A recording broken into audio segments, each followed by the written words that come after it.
d'abord le projet Origins Earth qui consiste à créer une météo du carbone. Nous avons développé ce projet en collaboration avec le laboratoire des sciences du climat et de l'environnement et la ville de Paris. Et en fait, ça permet de mesurer en continu les émissions de carbone.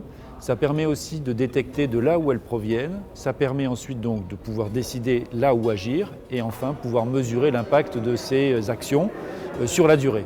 Donc ça, c'est la première fierté du groupe. Et puis la seconde, c'est d'avoir beaucoup travaillé avec les agences de notation financière de façon à pouvoir totalement intégrer les nouveaux référentiels de taxonomie.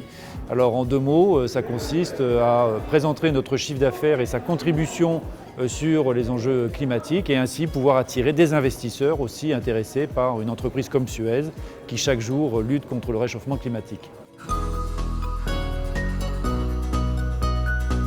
Nous visons une réduction de nos propres émissions de l'ordre de 45% d'ici 2030.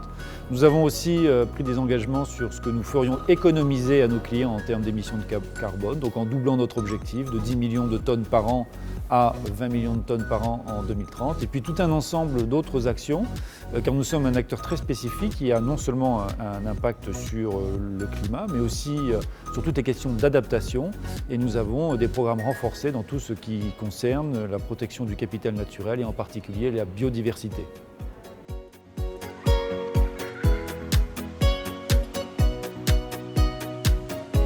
Nous faisons beaucoup de programmes de recherche, des innovations technologiques pour faciliter leurs gestes de tri, aussi développer des modèles de récompense économique liés à un meilleur tri à la source. Et puis l'autre axe d'investissement fort, c'est aussi sur tout ce qui est recyclage des matières. Donc nous avons des investissements importants dans le domaine du recyclage du plastique. Autre domaine dans lequel nous pouvons aussi faire des progrès et sur lequel nous investissons beaucoup, c'est tout ce qui est déchets des activités du bâtiment et du travaux public. Et là aussi, ça suppose de la mise en place de toute une chaîne logistique et d'installation pour pouvoir traiter ces déchets.